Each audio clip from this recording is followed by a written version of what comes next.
Mais je trouve ça vraiment intéressant ce que vous évoquez, cette question de qu'est-ce que j'ai fait pour que mon enfant échoue à ce point-là?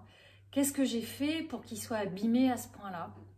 Ce qui me vient, alors c'est pas une vérité, hein, mais je vous partage juste mon regard, mes questions que j'ai eues par rapport à ce sujet-là.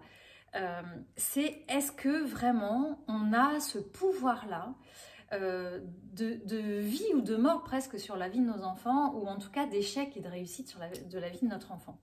Et je crois pas. J'imagine que là, ça serait se donner un pouvoir un peu trop important. Et en tant que parent, on peut vite prendre cette place-là. Et c'est un peu comme si on oubliait que notre enfant, alors effectivement, il arrive dans notre vie, il arrive dans notre famille, donc il va être sous l'influence plus ou moins forte de nos croyances, de notre manière d'être, de notre manière de vivre, de notre réalité quotidienne. Évidemment, il y a un moment donné où il va être un peu imbibé par tous ces éléments-là, tous ces ingrédients-là.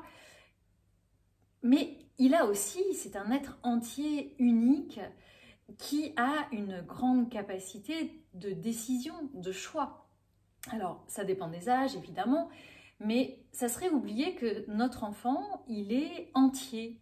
Et se donner ce pouvoir-là d'échec ou de réussite pour la vie de notre enfant, alors, entre parenthèses, on pourrait même se questionner sur c'est quoi une réussite ? C'est quoi un échec?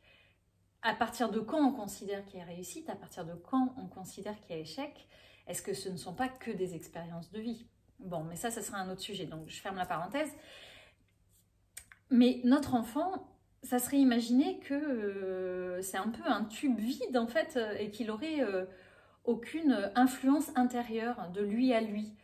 Et alors, pour ceux qui croient à l'incarnation, la réincarnation, tout ça, notre enfant, on pourrait imaginer qu'il arrive avec tout un bagage de toutes ses vies passées, de tout ce qu'il a expérimenté, et que donc il est déjà soumis à des influences internes. Si on n'y croit pas du tout, et ce qui est évidemment envisageable, on peut juste imaginer que le fœtus, ne serait-ce que ça, lorsqu'on le porte dans le ventre, il est en contact direct avec nos cellules, et nos cellules portent des mémoires familiales, transgénérationnelles, des mémoires sociétales, et donc lorsqu'il est dans notre ventre, il est en contact direct avec nos cellules, et donc ces cellules vont porter ces mémoires-là. Quand il n'est donc pas vierge de connaissances. Il arrive avec déjà un bagage. Et il a des expériences individuelles, particulières à faire, qui vont évidemment influencer son cheminement tout au long de sa vie. Nous, en tant que parents, on peut se positionner en tant qu'accompagnant, en tant qu'éclaireur, hein, on est sur le chemin, on est à côté de lui, des fois légèrement en avant parce que on a quelques données peut-être qu'il n'a pas, quoique lui aussi a des données qu'on n'a pas forcément, donc je ne sais même pas s'il y a une posture d'avant ou derrière.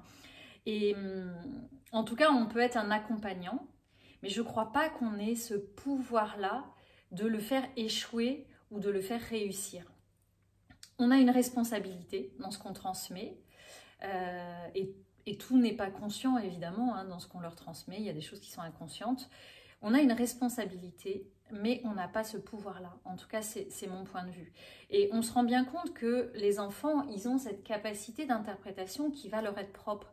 Imaginez dans une famille, vous avez plusieurs enfants, la même chose que vous allez dire à tous ces enfants-là, chacun va l'interpréter à sa manière selon ses propres filtres intérieurs. Et c'est pour ça que parfois on peut être étonné d'avoir dit quelque chose à notre enfant et qu'il vienne nous faire une interprétation qui nous semble complètement à côté de la plaque de ce qu'on a voulu témoigner. Donc nos enfants, je pense qu'ils ont vraiment cette capacité de choix, et plus on va s'autoriser à lâcher ce pouvoir-là, alors évidemment, lâcher le pouvoir, c'est dans les deux sens, c'est-à-dire qu'on ne va pas pouvoir se gargariser de la réussite de notre enfant, parce qu'on n'en est pas non plus responsable en fait. C'est notre enfant qui, avec les outils qu'il a et l'accompagnement qu'il a reçu, a mis en place certaines choses pour œuvrer dans cette réalité. Mais plus on va lâcher ce pouvoir-là, et plus notre enfant va pouvoir reprendre vraiment la responsabilité et son propre pouvoir d'action de réalisation, de choix. Et ça, c'est énorme de pouvoir offrir ça à nos enfants. C'est leur dire, je ne suis pas responsable des choix que tu fais, moi je t'accompagne, je suis là à tes côtés, je peux te dire ce que j'en pense, je peux te dire comment je vois les choses, je peux te dire si je suis d'accord, pas d'accord, mais en aucun cas, c'est moi qui fais les choix. Tu es responsable des choix que tu fais. Et si ça ne te convient pas, tu as tout le potentiel et toutes les possibilités pour pouvoir œuvrer d'une autre manière. Et c'est vraiment lui restituer la totale responsabilité de ce qu'il propose et de ce qu'il met en œuvre dans son quotidien. Et voilà, ça c'est ma manière de voir les choses. Je pense que plus on se libère de ça, et plus on permet à notre enfant vraiment de se rendre autonome aussi dans ses choix et de prendre la responsabilité. Ça ne se fait pas du jour au lendemain, bien sûr. Il y a parfois des enfants qui vont avoir besoin de vivre des expériences pour pouvoir s'autoriser en fait à faire des choix en conscience. Mais c'est vraiment s'offrir à l'un et à l'autre un vrai cadeau d'autonomie et de responsabilisation. Et ça, c'est aussi reprendre, nous, en tant qu'adultes, ce pouvoir de la responsabilité. Les autres ne sont pas garants de ce qu'on va proposer dans notre réalité.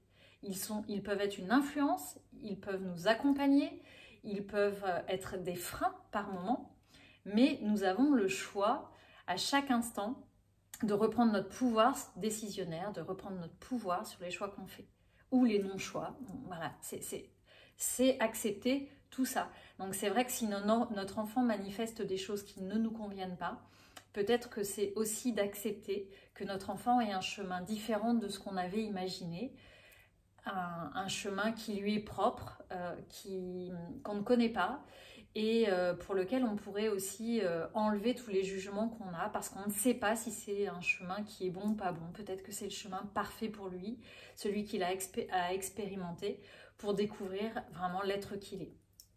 Voilà. En tout cas, c'est vraiment intéressant.